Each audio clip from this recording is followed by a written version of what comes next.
미영아, 김태현은 자신의 눈을 의심했습니다. 10년 만에 마주친 전처의 모습이 뭔가 이상했거든요. 한때 단정하고 깔끔했던 미영의 모습은 온데간데 없었습니다. 헝클어진 머리, 색이 바랜 낡은 옷, 그리고 깊게 패인 주름살. 태연아, 미영이 고개를 들었습니다. 그녀의 눈빛에는 깊은 피로가 서려 있었죠. 어떻게 이렇게 많이 변했네. 태연은 할 말을 찾지 못했습니다. 여러분은 지금 어디서 이 이야기를 듣고 계신가요? 집에서 편안하게 쉬면서인지 아니면 출근길 지하철에서인지 댓글로 알려주세요. 지금부터 흥미진진한 이야기가 시작됩니다. 끝까지 시청하시면 좋은 일이 가득 생기실 거예요. 지혜 때문에 그래. 미영의 목소리가 떨렸습니다. 지혜가 우리 딸이 어떻게 됐다는 거야? 사고가 났어, 3년 전에. 그 말에 태연의 가슴이 철렁 내려앉았습니다. 무슨 사고? 지금 어떻게 됐는데? 의식을 못 찾고 있어. 병원비 때문에. 미영의 목소리가 점점 작아졌습니다. 그래서 이렇게 힘들게 지내고 있는 거야. 태연은 전철을 바라보며 마음이 무거워졌습니다. 이혼할 때는 서로 미워했지만 지금 이 순간만큼은 그런 감정보다 딸에 대한 걱정이 앞섰습니다. 병원은 어디야? 지혜 상태는 어떻고? 너가 알 필요 없어. 미영이 고개를 돌렸습니다. 하지만 태연은 그냥 넘어갈 수 없었어요. 아무리 이혼했다지만 지혜는 자신의 친딸이었으니까요. 여러분도 이런 상황이라면 어떻게 하시겠어요? 미영아, 제발 말해줘. 지혜가 정확히 어떻게 된 거야? 태연은 미영의 팔을 붙잡았습니다. 나 줘. 이제 와서 아버지 노릇하려고? 미영이 팔을 뿌리치며 소리치기 시작했어요. 10년 동안 어디 있었는데. 지혜가 얼마나 아빠를 그리워했는지 알아? 그 말에 태연의 가슴이 찔렸습니다. 그건 우리가 합의한 거잖아. 서로 간섭하지 않기로. 합의? 웃기지 마. 여러분은 지금 어디서 이 이야기를 듣고 계신가요? 끝까지 시청하시면 좋은 일이 가득 생기실 거예요. 미영의 눈에 분노가 번졌습니다. 지혜가 고등학교 졸업식 때도, 대학교 입학할 때도, 취업할 때도 아빠를 찾았어. 그런데 넌 어디 있었어? 태연은 할 말이 없었습니다.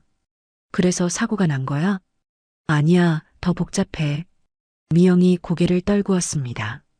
지혜가 너를 만나러 가던 길이었어. 3년 전 그날. 뭐라고? 태연의 얼굴이 하얗게 질렸습니다. 내 회사 앞에서 기다리고 있다가 큰 트럭이. 미영의 목소리가 메마르게 갈라졌습니다. 왜 그런 말을 안 했어? 3년 동안 왜? 말해서 뭐해? 이미 늦었는걸. 지금 어느 병원에 있는데? 서울병원 중환자실 가지만 이제 옮겨야 해. 왜? 돈이 없어서 병원비가 한 달에 500만 원씩. 태연이 깜짝 놀랐습니다. 500만 원? 그럼 지금까지 얼마나? 1억 8천, 아니, 이제 거의 2억이야. 미영이 쓸쓸하게 웃었습니다. 집도 팔고 전세금도 다 썼어. 이제 정말 더 이상 버틸 수가 없어. 태연은 그제야 미영의 초라한 모습이 이해됐습니다. 그래서 지금 어디서 지내고 있는데? 병원 근처 고시원 하루에 2만 원짜리. 그 순간 태연의 핸드폰이 울렸습니다. 여보 언제 와? 저녁 준비했는데. 현재 부인 수진의 목소리였습니다. 미영이 그 소리를 듣고 씁쓸하게 웃었습니다. 역시 새 가정이 있구나. 가봐. 기다리고 있잖아. 미영아. 됐어. 우리 일은 우리가 알아서 할게. 미영이 돌아서려는 순간 태연이 다시 붙잡았습니다. 잠깐만, 지혜 면회는 할 수 있어? 왜, 그래도 내 딸인데. 미영이 태연을 오랫동안 바라봤습니다. 내일 오후 2시 서울병원 중환자실, 그리고 그녀가 사라지는 뒷모습을 보며 태연은 무언가 큰일이 벌어질 것 같은 불안감을 느꼈습니다. 집으로 돌아가는 길, 태연의 머릿속은 온통 지혜 생각뿐이었습니다. 여보, 왜 이렇게 늦었어? 연락도 없이 현재 부인 수진이 불만스러운 표정으로 맞이했습니다. 미안해, 갑자기 일이 생겨서. 태연은 소파에 털썩 주저앉았습니다. 무슨 일인데 얼굴이 그래?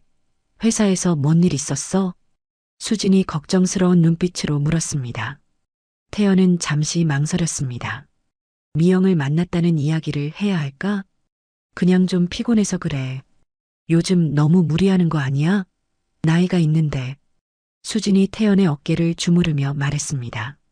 하지만 태연의 마음은 이미 딴 곳에 가 있었습니다. 지혜가 3년 동안 의식불명이라고? 문득 지혜가 어렸을 때 기억들이 떠올랐습니다. 아빠 나중에 커서 아빠랑 결혼할래. 5살 지혜가 천진난만하게 웃으며 했던 말. 아빠는 엄마랑 결혼했잖아. 지혜는 멋진 신랑감 찾아야지. 싫어, 아빠가 제일 좋아. 그때는 정말 행복했었는데. 여보, 여보. 수진의 목소리에 태연이 정신을 차렸습니다. 아, 미안 뭐라고 했어? 밥 먹자고 했잖아. 대체 무슨 생각을 그렇게 해? 아무것도 아니야. 태연은 식탁으로 향했지만 음식이 목으로 넘어가지 않았습니다. 내일 병원에 가서 지혜를 봐야겠어. 하지만 10년 동안 소식을 끊고 지낸 딸을 만난다는 것이 쉽지 않았습니다. 여보, 혹시 내일 오후에 시간 있어? 태연이 조심스럽게 물었습니다. 왜 어디 갈 일 있어? 응, 잠깐 볼 사람이 있어서. 누구? 수진의 눈빛이 예리해졌습니다. 그냥 옛날 동료. 태연은 거짓말을 했습니다. 수진은 뭔가 이상하다는 표정이었지만 더 이상 묻지 않았습니다. 그날 밤 태연은 잠을 이룰 수 없었습니다. 지혜가 자신을 만나러 오다가 사고를 당했다는 사실이 가슴을 짓눌렀습니다. 만약 내가 먼저 연락했더라면, 만약 이혼할 때 지혜와의 관계를 끊지 않았더라면, 후회가 밀려왔습니다. 새벽 3시 태연은 침대에서 일어나 서재로 갔습니다. 서랍 깊숙한 곳에서 낡은 사진첩을 꺼냈습니다. 지혜가 태어났을 때부터 초등학교 졸업할 때까지의 사진들. 아빠, 사진 찍어요. 활짝 웃고 있는 지혜의 모습, 태연의 눈가에 눈물이 맺혔습니다. 지혜야, 아빠가 정말 미안하다. 그 순간 복도에서 발걸음 소리가 들렸습니다. 여보, 왜 안 자고 있어? 수진이 서재 문을 열고 들어왔습니다. 태연은 황급히 사진첩을 감췄어요. 그냥 잠이 안 와서. 무슨 일 있으면 말해. 혼자 끙끙 앓지 말고. 수진이 태연의 어깨에 손을 올렸습니다. 아무 일도 없어. 가서 자자. 하지만 태연의 마음속에는 이미 결심이 서 있었습니다. 내일은 반드시 지혜를 만나러 가겠다고. 그리고 지금까지 하지 못했던 아버지 역할을 하겠다고. 다음 날 오후 2시 서울병원. 태연은 중환자실 앞에서 한참을 망설였습니다. 온 거야? 뒤에서 들린 미영의 목소리. 그녀는 어제보다 더 피곤해 보였습니다. 밤새 여기서 지냈어? 응. 지혜가 깨어날까봐. 미영의 눈은 빨갛게 충혈되어 있었습니다. 들어가자. 중환자실 문이 열리는 순간 태연의 다리가 휘청거렸습니다. 온몸에 튜브가 연결된 채 누워있는 여자. 지혜야? 태연은 믿을 수 없었습니다. 한때 통통하고 활발했던 딸은 온데간데 없고 앙상하게 마른 몸뚱이만 남아 있었습니다. 지혜야, 아빠야. 아빠가 왔어. 태연이 떨리는 손으로 지혜의 손을 잡았습니다. 차가웠습니다. 의사 선생님이 뭐라고 했어? 희망이 없대. 뇌사 상태라고. 미영의 목소리가 떨렸습니다. 하지만 가끔 손가락이 움직여. 분명히 의식이 있을 거야. 태연은 지혜의 얼굴을 자세히 들여다봤습니다. 창백한 얼굴, 깊게 들어간 눈가. 하지만 여전히 예쁜 딸의 모습이었습니다. 지혜야, 아빠야. 들리니? 그때였습니다. 지혜의 손가락이 살짝 움직였습니다. 미영아, 지금 봤어? 손가락이 움직였어. 응, 나도 봤어. 하지만 의사들은 단순한 반사작용이라고 해. 태연은 지혜의 얼굴에 귀를 가까이 댔습니다. 희미하지만 숨소리가 들렸습니다. 지혜야, 아빠가 정말 미안해. 너를 혼자 두고. 그 순간 간병인이 들어왔습니다. 아, 지혜 아버지세요? 네, 그런데 지혜 씨가 가끔 잠꼬대를 해요. 아빠라고 부르면서요. 태연의 가슴이 철렁했습니다. 언제부터요? 1달 전부터요. 그것도 밤마다. 미영이 태연을 바라봤습니다. 맞지? 지혜가 너를 얼마나 보고 싶어 하는지. 미영아, 나도 몰랐어. 정말. 몰랐다고? 지혜가 25살 생일 때 편지 보낸 거 못 받았어? 태연이 깜짝 놀랐습니다. 편지? 무슨 편지? 결혼 발표할 때도, 회사 입사할 때도 매년 생일마다 편지를 보냈는데 태연은 아무것도 받은 적이 없었습니다. 정말 못 받았어, 진짜로. 미영의 표정이 이상해졌습니다. 그럼 그 편지들은 어디로 간 거야? 바로 그때 태연의 핸드폰이 울렸습니다. 여보, 지금 어디야? 왜 회사에 없다고 하지? 수진의 목소리였습니다. 아, 잠깐 나왔어. 누구랑 있어? 목소리가 이상해. 태연은 당황했습니다. 혼자 있어. 거짓말하지 마. 분명히 누군가랑 대화하는 소리 들렸어. 그 순간 미영이 태연을 놀란 눈으로 바라봤습니다. 뭔가 중요한 단서를 발견한 듯한 표정이었습니다. 태연아, 혹시 집에서 편지를 확인하는 사람이 따로 있어? 태연은 순간 수진의 얼굴이 떠올랐습니다. 설마 수진이가 편지를 가로챘다는 거야? 태연은 믿고 싶지 않았습니다. 확실하지는 않지만 생각해봐. 지혜가 보낸 편지가 10년 동안 한 통도 안 왔다는 게 말이 돼? 미영의 말에 태연의 머릿속이 복잡해졌습니다. 그 순간 태연의 기억 속에서 하나씩 떠오르기 시작했습니다. 수진이 우편함을 먼저 확인하던 모습, 오늘 온 우편물 없어라고 말하던 것들. 그리고 잠깐, 미영아. 수진이가 가끔 편지를 태우는 걸 본 적이 있어. 뭐라고? 마당에서 무언가를 태우길래 물어봤더니 광고지라고 했어. 미영의 얼굴이 일그러졌습니다.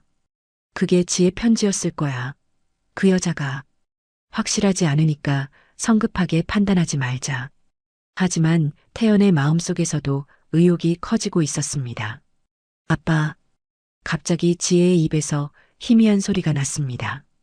지혜야, 지혜야.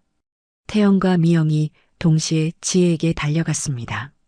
지혜의 눈꺼풀이 미세하게 떨리고 있었습니다. 지혜야, 아빠야. 들리니? 태연이 지혜의 손을 꽉 잡았습니다. 편지, 편지. 지혜의 입술이 움직였습니다. 뭐라고? 편지가 뭐라고? 아빠, 편지, 왜 답장? 미영이 깜짝 놀랐습니다. 지혜가 지금 편지 얘기하는 거야. 간호사님, 간호사님. 간호사가 달려와서 지혜의 상태를 확인했습니다. 뇌파 활동이 평소보다 활발해졌네요. 혹시 무슨 자극이 있었나요? 아버지가 와서 얘기하고 있었어요. 그럼 계속 말을 걸어보세요. 좋은 징조일 수 있어요. 간호사가 나간 후 태연은 지혜에게 속삭였습니다. 지혜야, 아빠가 편지를 못 받았어. 정말이야. 사랑해, 아빠. 지혜의 목소리가 조금 더 또렷해졌습니다. 태연의 눈물이 쏟아졌습니다. 나도 사랑해, 지혜야. 아빠가 정말 미안해. 미영이 핸드폰을 꺼냈습니다. 태연아, 지혜가 마지막에 남긴 음성 메시지 들어볼래? 음성 메시지? 사고 나기 직전에 내 핸드폰으로 걸었던 통화야. 경찰이 통화 기록 복원해서 준 거야. 미영이 재생 버튼을 눌렀습니다. 여보세요? 아빠 핸드폰 맞죠? 지혜의 목소리였습니다. 태연의 가슴이 쿵쾅거렸습니다. 아빠, 저 지혜예요. 김지혜. 아빠 목소리 너무 듣고 싶어서 목소리가 떨리고 있었습니다. 아빠, 제가 편지도 많이 보냈는데 답장이 없어서 혹시 아빠가 저를 싫어하시나 생각했어요. 태연의 주먹이 불끈 쥐어졌습니다. 그래도 아빠 보고 싶어서 회사 앞에 와 있어요. 아빠가 나오시면. 그때 핸드폰 너머로 다른 여자 목소리가 들렸습니다. 여보, 누구한테 전화하는 거야? 태연이 깜짝 놀랐습니다. 수진의 목소리였습니다. 아빠 회사에서 전화 온 거예요. 지혜가 거짓말을 하고 있었습니다. 그래, 무슨 일로? 그냥 업무 관련. 빨리 끊어. 저녁 늦는다. 통화가 끊어지는 소리가 들렸습니다. 태연은 충격에 빠졌습니다. 이게 언제 통화야? 3년 전 그날 오후 5시. 사고 나기 30분 전이야. 그럼 수진이도 알고 있었다는 거야? 그런 것 같아. 지혜가 거짓말까지 했잖아. 태연의 머릿속이 복잡해졌습니다. 수진이 지혜의 편지를 숨겼을 뿐만 아니라 지혜가 자신을 찾고 있다는 것도 알고 있었다는 뜻이었습니다. 미영아, 혹시 지혜가 우리 집 주소를 알고 있었나? 당연하지. 20살 때부터 계속 편지 보냈다고 했잖아. 그럼 집에도 찾아온 적이 있을 수도. 미영이 고개를 끄덕였습니다. 있어. 지혜가 말했거든. 집에도 몇 번 갔는데 아무도 없다고. 언제? 주말마다. 그런데 항상 집에 아무도 없더래. 태연은 이상했습니다. 주말에는 항상 집에 있었는데. 혹시 수진이가. 그 순간 태연의 핸드폰이 또 울렸습니다. 여보 언제 와? 저녁 차려놨는데 식어가. 수진의 목소리에서 평소와 다른 경계심이 느껴졌습니다. 응, 금방 갈게. 누구랑 있어? 배경소리가 이상해. 병원에 잠깐. 병원? 어디 아파? 태연은 말문이 막혔습니다. 아픈 곳은 없고 친구가 입원해서. 태연이 얼버무렸습니다. 친구? 무슨 친구? 나는 처음 들어보는데? 수진의 목소리가 날카로워졌습니다. 회사 동료야. 말 안 했나? 거짓말하지 마. 회사 사람들 다 아는데 누가 입원했다는 소리 못 들었어. 태연은 식은땀이 났습니다. 수진이 이렇게 캐묻는 건 처음이었습니다. 금방 들어갈게. 태연아. 수진의 목소리가 차갑게 변했습니다. 뭔가 숨기는 거 있지? 요즘 행동이 이상해. 통화가 끊어진 후 미영이 태연을 바라봤습니다. 수상하네. 평소에도 저렇게 캐묻나? 아니야. 수진이가 원래 이런 성격은 아닌데. 태연도 의아했습니다. 혹시 눈치챈 걸까? 내가 나를 만났다는 걸? 그럴 리가. 어떻게 알겠어? 하지만 태연의 마음은 불안했습니다. 지혜야, 아빠가 내일 다시 올게. 태연이 지혜의 이마에 키스했습니다. 편지 찾아줘. 지혜가 작은 목소리로 말했습니다. 응? 편지를 찾아달라고? 내 편지들. 지혜의 손가락이 태연의 손을 꾹 잡았습니다. 알겠어. 아빠가 찾아볼게. 태연이 병원을 나서는데 미영이 따라왔습니다. 태연아, 잠깐. 왜? 수진 씨한테서 조심해. 뭔가 이상해. 무슨 말이야? 여자의 직감이야. 지혜 편지를 숨긴 것도 그렇고 오늘 전화 받는 것도. 미영이 걱정스러운 표정을 지었습니다. 아무래도 우리가 만난 걸 의심하고 있는 것 같아. 설마 그렇겠어? 태연아, 생각해봐. 지혜가 집에 찾아갔는데 항상 없었다는 게 우연일까? 태연도 그 부분이 이상했습니다. 주말에 나들이를 자주 가자고 한 것도 수진이었어. 맞잖아. 일부러 지혜를 피한 거야. 태연의 얼굴이 어두워졌습니다. 그럼 수진이가 처음부터 계획적으로. 그런 것 같아. 아마 내가 지혜랑 연락하는 걸 막으려고. 집으로 가는 길 태연의 머릿속은 복잡했습니다. 정말 수진이가 편지를 숨겼을까? 그리고 지혜가 찾아오는 것도 막았을까? 현관문을 열고 들어가자 수진이 거실에서 기다리고 있었습니다. 늦었네. 밥 다 식었어. 미안해. 태연이 신발을 벗는데 수진이 다가왔습니다. 여보, 혹시 오늘 누구 만났어? 왜 자꾸 그런 걸 물어? 그냥 요즘 뭔가 달라 보여서. 수진이 태연의 얼굴을 유심히 바라봤습니다. 별일 없어. 피곤해서 그래. 정말? 응. 태연은 수진의 눈을 피했습니다. 그런데 여보, 혹시 우리 집에 편지 온 적 없어? 수진의 표정이 순간 굳어졌습니다. 편지? 무슨 편지? 그냥 혹시나 해서. 광고 편지 말고는 없었는데? 수진이 너무 빨리 대답했습니다. 그래, 그럼 됐어. 태연은 일부러 관심 없는 척했습니다. 하지만 수진의 반응을 보니 뭔가 숨기고 있다는 확신이 들었습니다. 먹자. 밥 차려놨어. 식사 시간 내내 둘 다 말이 없었습니다. 태연은 계속 수진을 관찰했어요. 평소보다 긴장한 것 같았고 자꾸 태연의 눈치를 보고 있었습니다. 여보, 내일 오후에 또 나가야 할 것 같아. 태연이 조심스럽게 말했습니다. 또 어디? 병원 검진 받으러. 갑자기 왜? 어디 아픈 데 있어? 수진의 목소리에 당황이 묻어났습니다. 나이가 있으니까 정기검진 받아야지. 그럼 나도 같이 갈게. 아니야, 간단한 거니까 혼자 가면 돼. 싫어, 같이 가자. 수진이 고집을 부렸습니다. 태연은 난감했습니다. 수진이 따라오면 지혜를 만날 수 없었습니다. 정말 혼자 가도 돼. 회사 끝나고 가까운 병원에서 간단히. 어느 병원? 수진이 계속 캐물었습니다. 그냥 동네 병원. 구체적으로 어디? 태연은 답답했습니다. 왜 수진이 이렇게 자세히 알려고 하는 걸까? 여보, 왜 이렇게 자세히 물어? 평소에는 관심도 없으면서. 그게 요즘 당신이 이상해서. 수진이 주저하며 말했습니다. 뭐가 이상해? 다른 여자 만나는 거 아니야? 태연이 깜짝 놀랐습니다. 갑자기 무슨 소리야? 며칠 전부터 행동이 수상해. 전화도 몰래 받고 늦게 들어오고. 수진의 의심이 시작된 것 같았습니다. 태연은 조심스럽게 대답해야 했어요.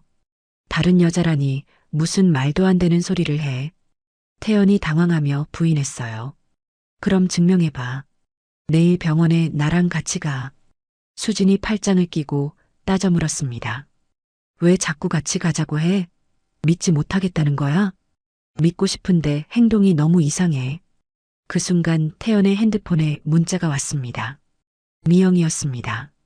지혜 상태 악화, 급히 와줘. 태연의 얼굴이 창백해졌습니다.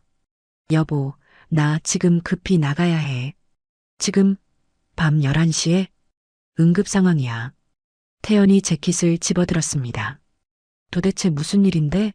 누가 연락한 거야? 수진이 태연의 핸드폰을 보려고 했습니다. 회사에서 공사 현장에 문제가 생겼어. 핸드폰 좀 보자. 왜? 정말 회사에서 온 연락인지 확인하고 싶어. 수진이 손을 내밀었습니다. 태연은 곤란했어요. 미영의 문자를 보면 들통날 테니까요. 여보, 지금 그럴 때가 아니야. 정말 급해. 그럼 더욱 보여줘야지. 뭐 숨길 게 있어? 수진의 목소리가 날카로워졌습니다. 아니야, 그냥. 태연아. 수진이 소리쳤습니다. 정말 다른 여자 만나는 거지? 그래서 핸드폰도 못 보여주는 거고. 아니라니까. 그럼 보여줘. 순간 태연의 핸드폰이 또 울렸습니다. 이번에는 전화였어요. 미영이었습니다. 수진이 발신자 표시를 보려고 했지만 태연이 재빨리 전화를 받았습니다. 여보세요? 태연아, 지혜가 갑자기 경련을 일으켜. 의사가 위험하다고. 미영의 다급한 목소리가 들렸습니다. 수진도 그 목소리를 들어버렸어요. 여자 목소리라는 것을. 지금 갈게. 태연이 전화를 끊었습니다. 누구야? 방금 여자 목소리였잖아. 수진의 얼굴이 일그러졌습니다. 회사 직원이야, 여자 직원. 거짓말. 회사에 그런 목소리 내는 여자 없어. 수진이 태연의 팔을 붙잡았습니다. 놔줘. 정말 급해. 안 돼. 제대로 말할 때까지 안 보내줘. 태연은 더 이상 숨길 수 없다고 생각했습니다. 알았어. 말해줄게. 하지만 지금은 정말 급하니까 나중에. 지금 말해. 지혜야, 내 딸 지혜. 수진의 얼굴이 굳어졌습니다. 지혜가 뭐? 사고가 났어. 3년 전에. 의식불명 상태야. 그걸 지금 알았다고? 수진의 목소리가 이상하게 변했습니다. 놀란 것 같기도 하고 당황한 것 같기도 했습니다. 응, 어제 미영이를 만났어. 미영이를? 전철을? 응. 수진이 잠시 말이 없었습니다. 그리고 갑자기 울음을 터뜨렸습니다. 여보, 미안해. 내가 너무 의심했나 봐. 태연은 의외였습니다. 괜찮아. 이해해. 빨리 가봐. 지혜가 위험하다면서? 수진이 태연을 밀어냈습니다. 정말 괜찮아? 응, 가서 지혜 잘 돌봐줘. 태연이 나가려는 순간 수진이 다시 불렀습니다. 여보. 응? 혹시 지혜가 우리 집에 편지 보낸 적 있어? 태연이 돌아서서 수진을 바라봤습니다. 수진의 표정에 뭔가 다른 감정이 스쳐갔습니다. 죄책감 같은 것이었습니다. 왜? 그냥 궁금해서. 혹시 받은 적 있어? 수진이 잠시 망설였습니다. 한두 번 온 것 같기도 하고. 어디 있어? 그 편지들. 기억이 안 나. 워낙 오래됐잖아. 수진이 시선을 피했습니다. 태연은 확신했습니다. 수진이 분명히 뭔가 숨기고 있다는 것을. 나 갔다 올게. 응, 조심해서 가. 태연이 문을 나서면서 뒤돌아보니 수진이 창문으로 자신을 지켜보고 있었습니다. 뭔가 불안한 표정이었습니다. 병원으로 가는 택시 안에서 태연은 생각했습니다. 수진이가 정말 편지를 숨겼을까? 그리고 왜 지혜가 찾아오는 것도 막았을까? 수진의 반응이 너무 이상했습니다. 마치 이미 지혜 이야기를 알고 있는 것 같았습니다. 병원에 도착하자 중환자실은 응급 상황이었습니다. 의료진들이 바쁘게 움직이고 있었고 미영은 복도에서 울고 있었습니다. 미영아, 지혜는? 의사 선생님이 위험하다고. 뇌압이 갑자기 올라갔대. 태연의 가슴이 철렁 내려앉았습니다. 지금 수술실에 있어? 응, 응급수술 중이야. 그때 의사가 나왔습니다. 보호자분들이세요? 네, 지혜 아버지입니다. 상황이 좋지 않습니다. 뇌출혈이 심해져서. 의사의 표정이 심각했습니다. 수술하면 괜찮아지는 거죠? 솔직히 말씀드리면 확률이 높지 않습니다. 50%도. 태연이 주저앉을 뻔했습니다. 그럼 어떻게 해야 하는데요? 최선을 다해보겠지만 가족분들이 마음의 준비를 하셔야 할 것 같습니다. 의사가 떠난 후 태연과 미영은 말없이 의자에 앉아 있었습니다. 내 잘못이야. 태연이 중얼거렸습니다. 10년 동안 연락도 안 하고 편지도 못 받고 지금은 그런 얘기할 때가 아니야. 미영이 태연의 손을 잡았습니다. 지혜가 깨어나길 기도하자. 1시간이 지나고 2시간이 지났습니다. 새벽 2시가 되어서야 수술실 불이 꺼졌습니다. 의사가 나왔습니다. 수술은 성공했습니다. 태연과 미영이 동시에 안도의 한숨을 쉬었습니다. 하지만 아직 안심할 수 없어요. 앞으로 24시간이 고비입니다. 의식은 언제 돌아올까요? 그건 장담할 수 없습니다. 혹시 더 나빠질 수도 있나요? 가능성이 있습니다. 지금 상태로는. 의사가 말을 흐렸습니다. 지혜가 다시 중환자실로 옮겨졌습니다. 머리에 붕대를 감고 더 많은 기계들이 연결되어 있었습니다. 지혜야, 아빠야. 포기하면 안 돼. 태연이 지혜의 손을 꽉 잡았습니다. 편지 얘기. 아빠가 꼭 알아낼게. 그때 지혜의 손가락이 미세하게 움직였습니다. 미영아, 지금 봤어? 응, 나도 봤어. 지혜야, 다시 한번 움직여봐. 하지만 지혜는 조용했습니다. 새벽 5시 태연의 핸드폰이 울렸습니다. 수진이었습니다. 여보, 아직 병원에 있어? 응, 지혜 상태가 안 좋아서. 그래, 많이 힘들지? 수진의 목소리에서 뭔가 이상한 감정이 느껴졌습니다. 동정 같기도 하고 안도 같기도 했습니다. 집에는 언제 들어올 거야? 모르겠어. 지혜 상태 봐서. 그래, 알겠어. 몸 조심해. 통화를 끊고 나서 미영이 물었습니다. 수진 씨가 뭐래? 그냥 걱정한다고. 이상하네. 평소에 지혜 얘기 나오면 싫어하지 않았어? 태연도 그 부분이 이상했습니다. 수진이 지혜 이야기에 대해 너무 차분하게 반응하고 있었습니다. 미영아, 혹시 지혜가 수진이를 만난 적 있을까? 글쎄, 집에 갔을 때 만났을 수도 있지. 집에 갔다고 했지? 응, 지혜가 말하길 집 앞에서 몇 번 기다렸다고 했어. 그런데 왜 나는 몰랐을까? 수진이가 일부러 안 말한 거 아닐까? 태연은 점점 의심이 커졌습니다. 수진이 지혜의 존재를 알고 있었고 편지도 숨겼고 만나는 것도 막았다면. 미영아, 나 잠깐 집에 갔다 올게. 왜? 지혜 두고?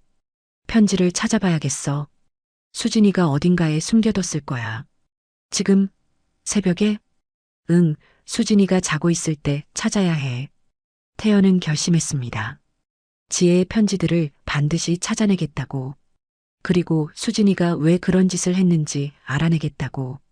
1시간만 있다가 올게. 조심해. 혹시 걸리면. 괜찮아. 내 집인데 뭐. 하지만 태연의 마음은 불안했습니다. 새벽 6시 태연은 조심스럽게 집 현관문을 열었습니다. 수진이 깊게 잠들어 있기를 바라며 발걸음을 죽였습니다. 침실에서 잠든 수진의 숨소리가 들려왔습니다. 태연은 안도의 한숨을 쉬고 서재로 향했습니다. 편지를 어디에 숨겨뒀을까? 먼저 수진의 화장대 서랍을 열어봤습니다. 화장품들 사이를 뒤져봤지만 편지는 없었습니다. 옷장 깊숙한 곳도 확인해봤습니다. 여전히 아무것도 발견되지 않았습니다. 혹시 태워버렸나? 태연은 마당으로 나갔습니다. 수진이 가끔 무언가를 태우던 그 자리. 제들을 뒤져봤지만 타다 남은 편지 조각은 찾을 수 없었습니다. 창고는 어떨까? 창고 문을 조심스럽게 열었습니다. 먼지가 쌓인 상자들 사이를 뒤지기 시작했습니다. 한참을 찾던 중 맨 안쪽 구석에서 작은 상자를 발견했습니다. 수진의 이름이 적힌 상자였습니다. 태연이 상자를 열어보니 깜짝 놀랐습니다. 편지 봉투들이 가득 들어 있었습니다. 김태연님께 라고 적힌 지혜의 필체였습니다. 손이 떨렸습니다. 첫 번째 편지를 꺼내 읽기 시작했습니다. 아빠에게 20살이 되었어요. 성인이 되었다는 게 실감나지 않지만 가장 먼저 아빠께 인사드리고 싶었어요. 아빠는 잘 지내시나요? 저는 대학교에 합격했어요. 아빠가 좋아하실 것 같은 경영학과예요. 아빠 생각이 많이 나요. 보고 싶으니까 언제든 연락 주세요. 사랑하는 딸 지혜가. 태연의 눈에 눈물이 맺혔습니다. 두 번째 편지를 열었습니다. 아빠에게. 편지 받으셨나요? 답장이 없어서 걱정돼요. 혹시 제가 뭘 잘못했나요? 아빠가 저를 미워하시는 건 아니죠? 엄마는 아빠가 바쁘실 거라고 하는데 그래도 짧은 답장이라도 보내주시면 좋겠어요. 기다리는 딸 지혜가. 세 번째, 네 번째 편지들을 읽을수록 태연의 마음은 더욱 아팠습니다. 지혜의 편지 내용은 점점 절망적으로 변해가고 있었습니다. 아빠는 정말 저를 버리신 건가요? 새 가정이 생겨서 저는 필요 없으신가요? 그래도 아빠예요. 제발 한 번만 만나주세요. 마지막 편지는 3년 전 것이었습니다. 아빠에게 이번이 마지막 편지가 될 것 같아요. 더 이상 답장 없는 편지를 보내는 게 의미가 없을 것 같거든요. 그래도 아빠께 꼭 말씀드리고 싶은 게 있어요. 저는 아빠를 정말 사랑해요. 아빠가 저를 사랑하지 않으셔도 괜찮아요. 그냥 그것만 알아주세요. 내일 아빠 회사에 갈 거예요. 마지막으로 아빠 얼굴을 보고 싶어서요. 혹시 만나주실 수 있다면. 하지만 기대는 안 할게요. 아빠를 영원히 사랑하는 딸 지혜가. 태연은 편지를 읽으며 목이 메었습니다. 바로 이 편지를 쓴 다음 날 지혜가 사고를 당한 것이었습니다. 이 편지들을 왜? 뒤에서 목소리가 들렸습니다. 찾고 있었어? 수진이 서 있었습니다. 태연은 깜짝 놀라 돌아봤습니다. 수진아, 이게 뭐야? 태연이 편지들을 들어 올렸습니다. 그게 수진의 얼굴이 창백해졌습니다. 왜 지혜 편지를 숨겼어? 10년 동안이나. 여보, 들어봐. 이유가 있어. 무슨 이유? 내 딸이 이렇게 애타게 찾는데. 태연의 목소리가 높아졌습니다. 조용히 해. 이웃들이 들어. 지금 그게 중요해? 지혜가 너 때문에 사고가 난 거야. 나 때문에? 그건 아니잖아. 수진이 변명했습니다. 그럼 누구 때문이야? 편지를 숨기고 만나지 못하게 하고. 여보, 정말 이유가 있다니까. 무슨 이유? 태연이 따져 물었습니다. 수진이 잠시 말을 망설이더니 입을 열었습니다. 나도 딸이 있었거든. 뭐라고? 딸이 있었다고? 태연은 믿을 수 없다는 표정으로 수진을 바라봤습니다. 응, 우리가 결혼하기 전에 있었어. 수진의 목소리가 떨렸습니다. 왜 그런 얘기를 지금까지 안 했어? 말할 수 없었어. 너무 아픈 기억이라서. 수진이 주저앉으며 눈물을 흘렸습니다. 수아라는 아이였어. 지혜랑 같은 나이였지. 태연의 가슴이 철렁했습니다. 그럼 지금 어디 있는데? 죽었어. 15살 때. 수진의 울음소리가 커졌습니다. 교통사고였어. 학교에서 돌아오다가. 태연은 말문이 막혔습니다. 그래서 지혜를 볼 때마다 수아가 생각났어. 그래도 편지를 숨길 이유는 안 되잖아. 처음에는 그냥 질투였어. 너에게 살아있는 딸이 있다는 게. 수진이 고개를 떨구었습니다. 하지만 점점 다른 감정이 들더라고. 무슨 감정? 무서웠어. 지혜가 너무 애절하게 편지를 보내니까. 수진이 편지 봉투를 하나 집어들었습니다. 이 편지들을 읽으면서 수아가 죽기 전에 나한테 했던 말들이 생각났어. 무슨 말? 엄마, 나 죽으면 슬퍼할 거야? 그런 말들. 태연의 표정이 어두워졌습니다. 수아가 죽고 나서 나는 완전히 무너졌어. 삶의 의미를 잃었지. 그런데 지혜 편지를 보니까 수아가 다시 살아있는 것 같았어. 수진의 눈빛이 이상하게 번뜩였습니다. 무슨 말인지 모르겠어. 처음에는 편지를 숨기려고만 했어. 그런데 점점 수진이 말을 멈췄습니다.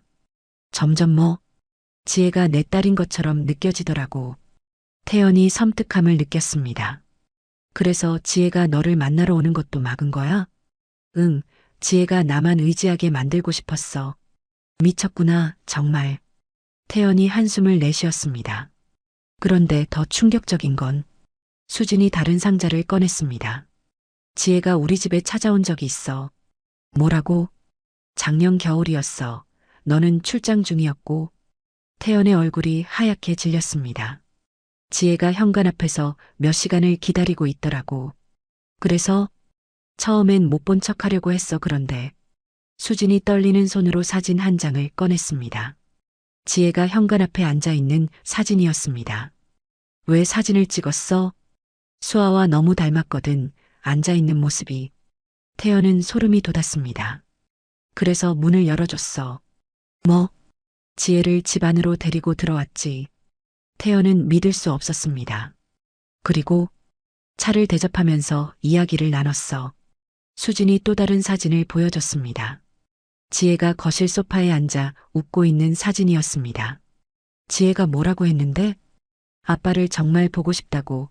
왜 편지 답장이 없냐고. 그래서 뭐라고 했어?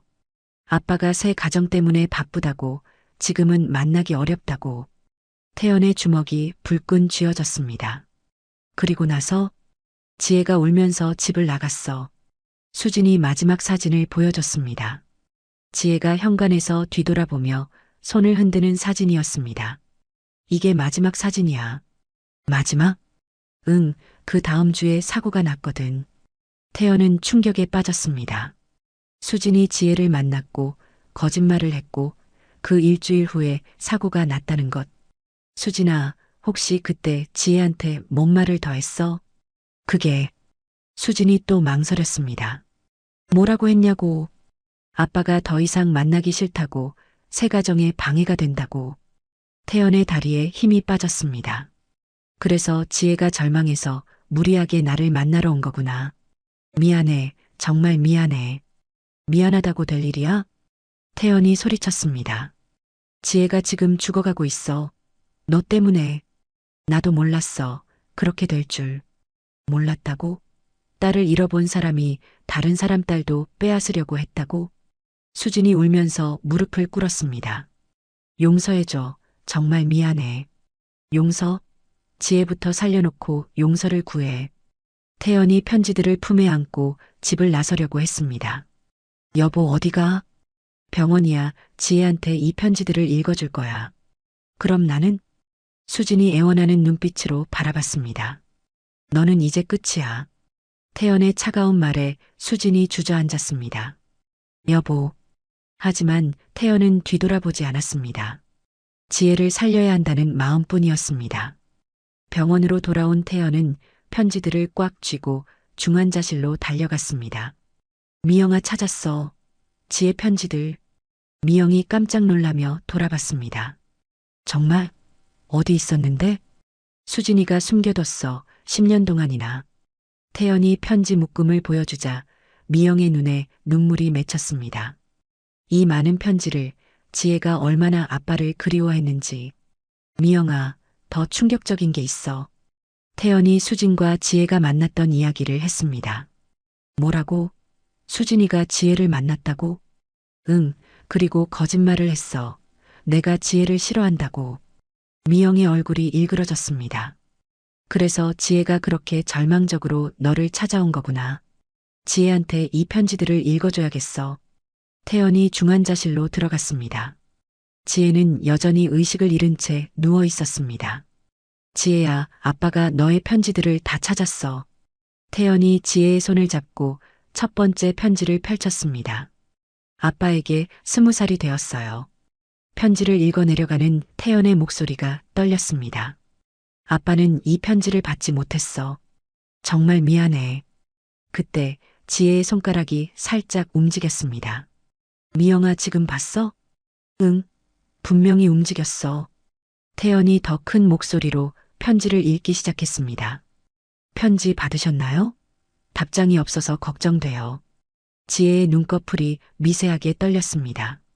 지혜야, 들리니? 아빠가 너를 정말 사랑한다. 태연이 간절히 말했습니다. 세 번째 편지를 읽을 때였습니다. 아빠를 영원히 사랑하는 딸 지혜가. 갑자기 지혜의 눈이 살짝 떠졌습니다. 지혜야. 태연과 미영이 동시에 소리쳤습니다. 아, 아빠. 지혜의 입에서 희미한 목소리가 나왔습니다. 지혜야, 그래. 아빠야. 태연이 지혜의 손을 꽉 잡았습니다. 편지 받았어요? 응, 다 받았어. 모든 편지다. 지혜의 눈에서 눈물이 흘러내렸습니다. 미워하지 않으세요? 미워? 아빠가 너를 왜 미워해? 세상에서 가장 사랑하는 딸인데. 그 순간 의료진들이 달려왔습니다. 환자가 깨어났나요? 네, 지금 대화하고 있어요. 간호사가 지혜의 상태를 확인했습니다. 혈압도 안정되고 뇌파도 정상이에요. 의사가 급히 들어왔습니다. 정말 놀랍습니다. 어제까지만 해도 희망이 없다고 했는데. 지혜야, 아빠가 계속 여기 있을게. 정말요? 또 안 사라지시죠? 지혜의 목소리가 점점 또렷해졌습니다. 절대 안 사라져. 이제부터는 아빠가 계속 너랑 함께 있을 거야. 엄마도 여기 있어요? 응, 엄마도 여기 있어. 미영이 지혜의 다른 손을 잡았습니다. 지혜야, 엄마가 얼마나 걱정했는지 몰라. 죄송해요. 제가 무리해서. 이제 그런 얘기 하지 마. 깨어난 게 어디야. 그때 지혜가 갑자기 심각한 표정을 지었습니다. 아빠, 혹시 아빠 새 부인분이 화내지 않을까요? 태연과 미영이 서로를 바라봤습니다. 지혜야, 그건 신경 쓰지 마. 아빠가 다 해결할게. 하지만, 지혜야. 태연이 지혜의 손을 더 꽉 잡았습니다. 아빠에게는 너가 가장 소중해. 그 누구보다도. 지혜가 환하게 웃었습니다. 3년 만에 보는 딸의 미소였습니다. 아빠 사랑해요. 나도 사랑해, 지혜야. 그 순간 태연의 핸드폰이 울렸습니다. 수진이었습니다. 태연은 전화를 받지 않았습니다. 지금은 지혜와 함께할 시간이었으니까요. 아빠, 이제 정말 함께 살 수 있어요? 응, 이제부터는 가족이 다시 함께야. 태연이 미영을 바라봤습니다. 미영도 고개를 끄덕였습니다. 오랜 세월 떨어져 살았지만 이제는 지혜를 위해 함께해야 한다는 것을 알았습니다. 지혜야, 이제 푹 쉬어. 아빠가 계속 여기 있을게. 네, 아빠. 지혜가 안심한 듯 눈을 감았습니다. 하지만 이번에는 평화로운 잠이었습니다. 지혜가 깨어난 지 일주일이 지났습니다. 의사들도 놀랄 정도로 회복 속도가 빨랐습니다. 정말 기적이에요. 보통 이런 경우에는. 담당 의사가 감탄하며 말했습니다. 가족의 사랑이 얼마나 중요한지 다시 한번 깨달았습니다. 태연은 매일 병원에서 지혜와 시간을 보냈습니다. 10년 동안 못다한 아버지 역할을 하기 위해서였습니다. 아빠, 제가 어렸을 때 좋아했던 인형 기억하세요? 토끼 인형? 핑크색? 맞아요. 아직도 기억하고 계시네요. 지혜가 환하게 웃었습니다. 당연하지, 아빠가 어떻게 있겠어? 사실 태연은 지혜와의 모든 추억을 생생히 기억하고 있었습니다. 아빠, 저 태어나면 어디서 살아야 해요? 지혜가 조심스럽게 물었습니다. 글쎄, 아빠가 생각해 볼게. 태연은 고민이 많았습니다. 수진과의 관계는 이미 끝났지만 집 문제는 복잡했습니다. 저는 엄마랑 살아도 괜찮아요. 아니야. 이제부터는 우리 가족이 함께 살아야 해. 미영이 끼어들었습니다. 하지만 현실적으로 나도 그렇게 생각해. 태연이 미영을 바라봤습니다. 미영아, 우리 다시 한번 해보자. 뭘? 가족 말이야. 지혜를 위해서라도. 미영의 눈에 눈물이 맺혔습니다. 정말 그럴 수 있을까? 물론이야. 이제는 달라졌어. 그때 간호사가 들어왔습니다. 지혜 씨, 면회객이 오셨는데요. 누구요? 지혜가 궁금해했습니다. 수진이라는 분이세요. 태연의 얼굴이 굳어졌습니다. 만나지 않겠습니다. 아빠 괜찮아요. 만나볼게요. 지혜가 말했습니다. 지혜야, 굳이 그럴 필요 없어. 아니에요. 이야기하고 싶어요. 잠시 후 수진이 들어왔습니다. 초췌한 모습이었습니다. 지혜야. 수진이 지혜를 보며 울음을 터뜨렸습니다. 안녕하세요. 지혜가 담담하게 인사했습니다. 미안해. 정말 미안해. 수진이 지혜 앞에 무릎을 꿇었습니다. 이모, 일어나세요. 지혜가 수진을 일으켜 세웠습니다.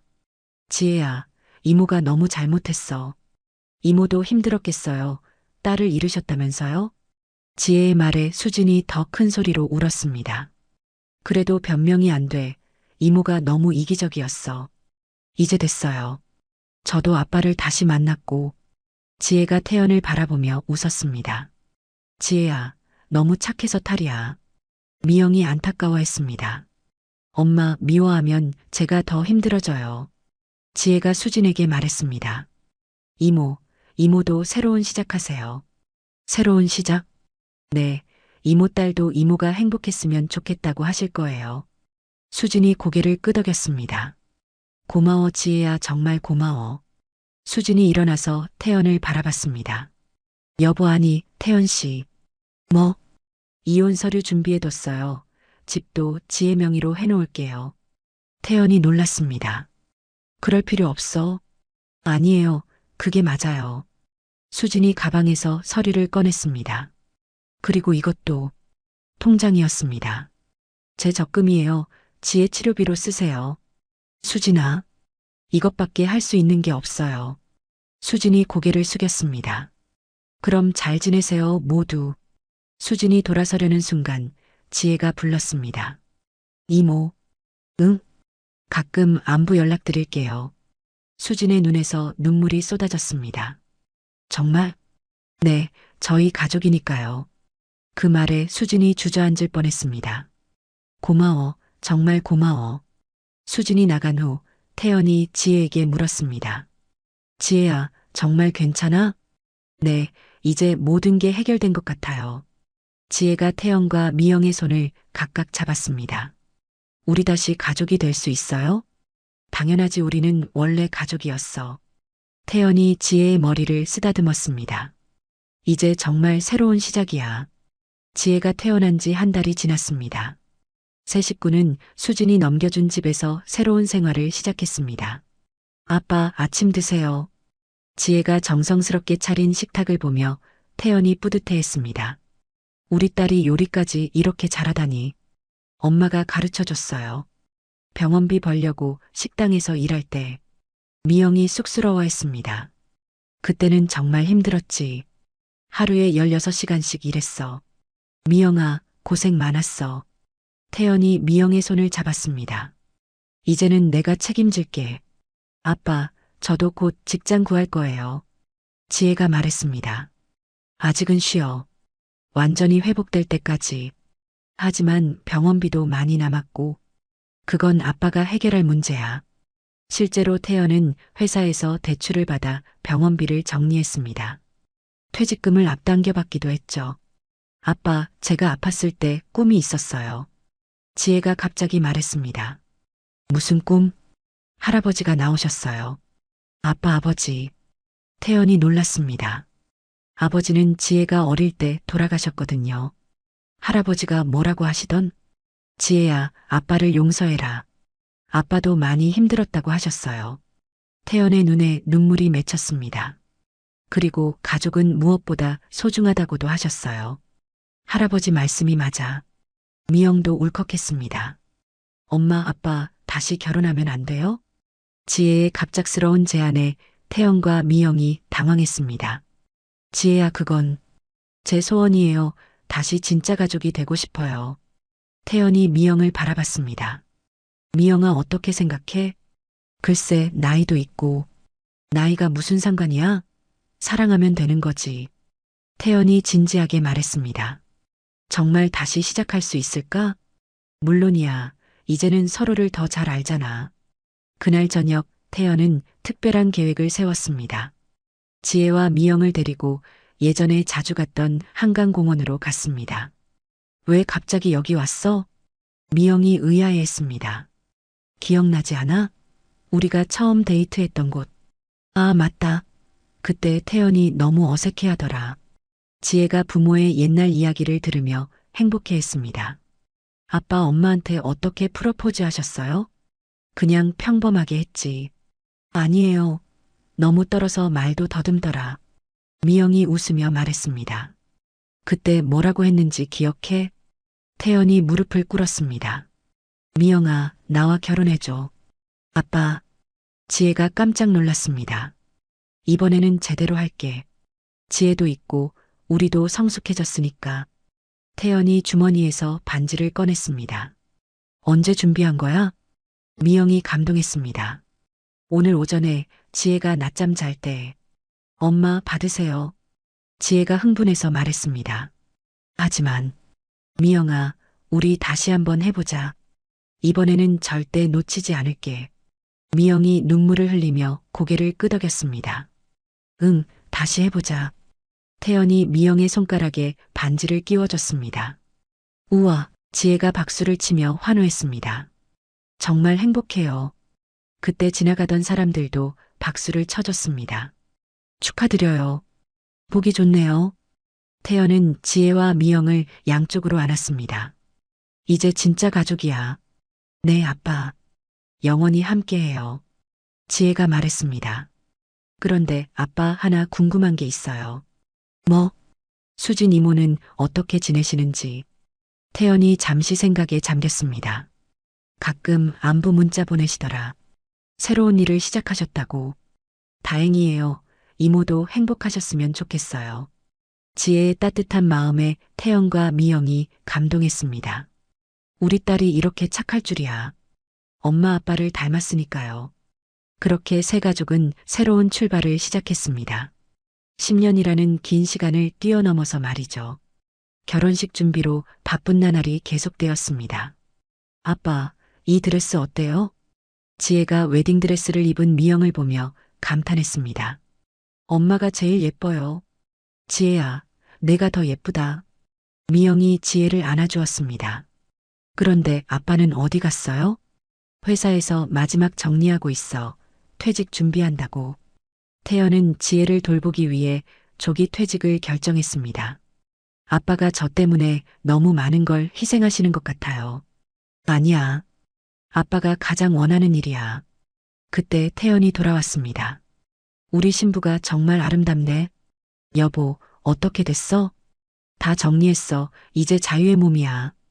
태연이 활짝 웃었습니다. 대신 작은 카페를 하나 얻었어. 우리 셋이 함께 운영할 수 있게. 정말요? 지혜가 눈을 반짝였습니다. 응, 내가 좋아하는 책도 많이 비치해놓고 음악도 틀고 상상만 해도 좋아요. 그날 저녁 세 가족은 함께 결혼식 초대장을 쓰고 있었습니다. 할머니, 할아버지께도 보내야겠네. 미영이 말했습니다. 지혜 상태 때문에 연락도 못 드렸는데. 괜찮아요. 엄마 다 이해하실 거예요. 그때 초인종이 울렸습니다.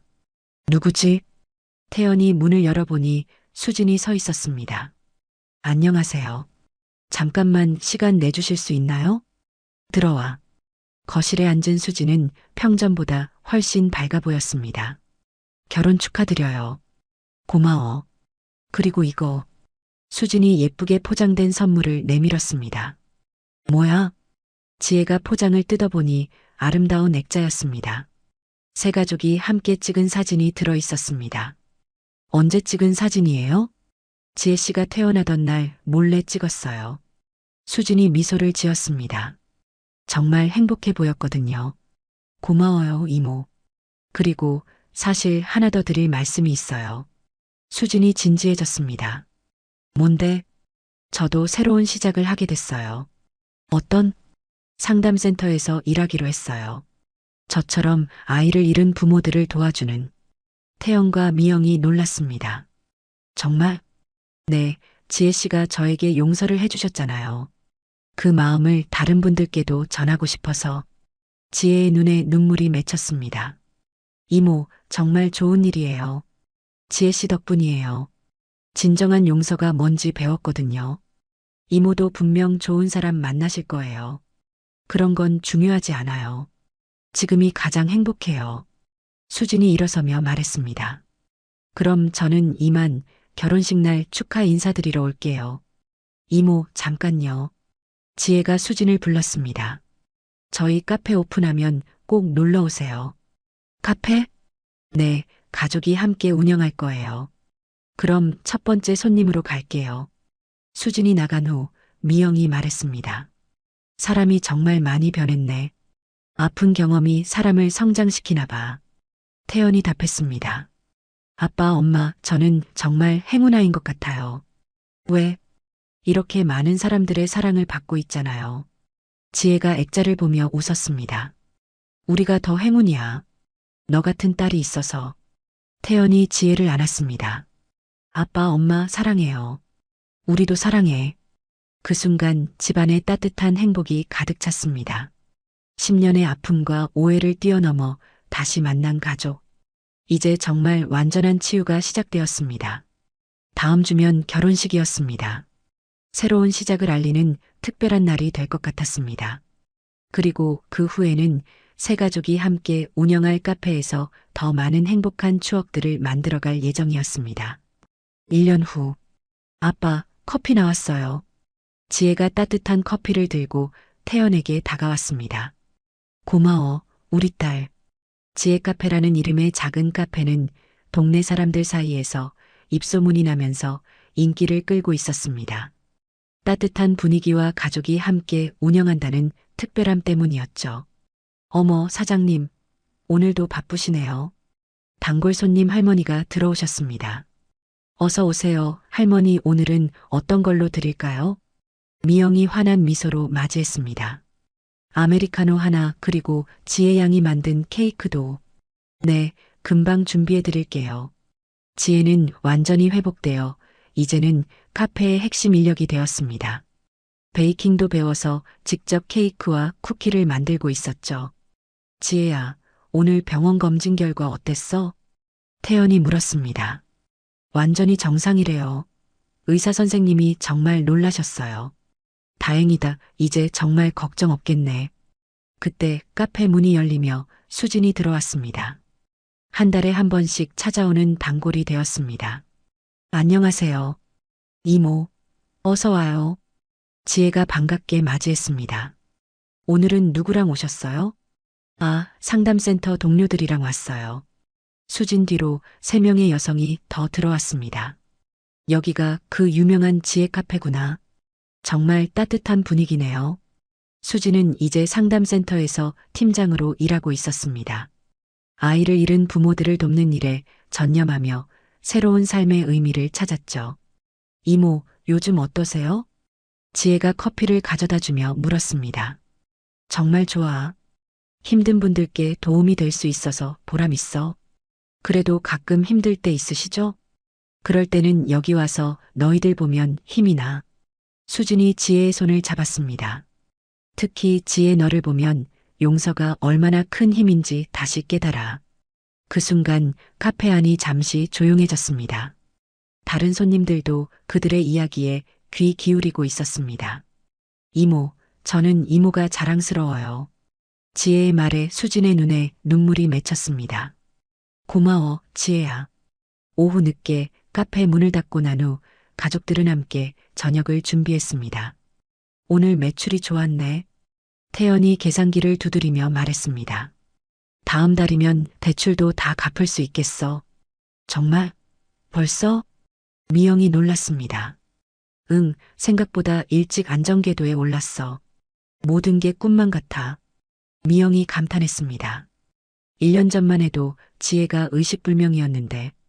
엄마, 그런 얘기는 이제 그만해요. 지혜가 웃으며 말했습니다. 대신 앞으로 계획을 세워봐요.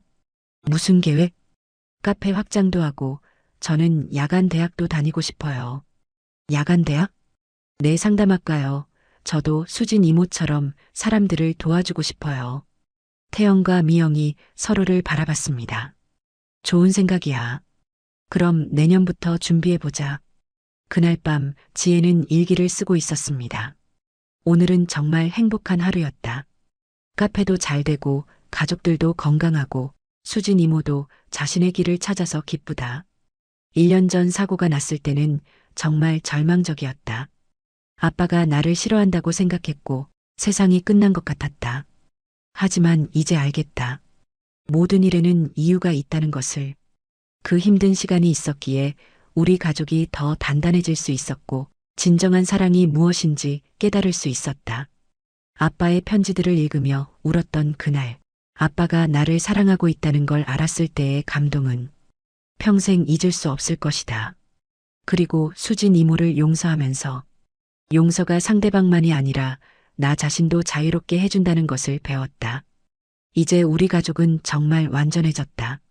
앞으로도 함께 웃고, 함께 울고, 함께 꿈꾸며 살아갈 것이다. 내일도 카페에서 많은 사람들에게 따뜻한 커피와 따뜻한 마음을 전해주고 싶다. 그리고 언젠가는 나도 누군가에게 희망이 되는 사람이 되고 싶다. 아빠, 엄마, 그리고 수진 이모. 모두에게 감사하다. 일기를 덮고 침대에 누운 지혜는 창문 밖 별들을 바라봤습니다. 거실에서는 아직도 부모님이 내일 카페 메뉴에 대해 이야기하는 소리가 들려왔습니다. 정말 평범하지만 소중한 일상이야. 지혜는 미소를 지으며 눈을 감았습니다. 10년 동안 떨어져 살았던 가족이 다시 만나 새로운 시작을 하게 된 기적 같은 이야기. 아픔과 오해, 그리고 용서를 통해 더욱 단단해진 가족의 사랑. 지혜 카페는 오늘도 많은 사람들에게 따뜻함을 전하며 가족의 소중함을 일깨워주고 있습니다. 여러분도 가족과 함께하는 시간을 소중히 여기시길 바랍니다. 그리고 혹시 서로 오해가 있다면 용기를 내어 마음을 열어보세요. 진실은 언젠가 밝혀지고 진정한 사랑은 모든 것을 이겨낼 수 있습니다. 지혜의 이야기가 여러분께도 희망이 되었기를 바라며 오늘 이야기를 마칩니다. 시청해주셔서 감사합니다. 댓글로 여러분의 이야기도 들려주세요. 구독과 좋아요도 잊지 마시고 다음에도 더 감동적인 이야기로 찾아뵙겠습니다. 감동기억 채널이었습니다.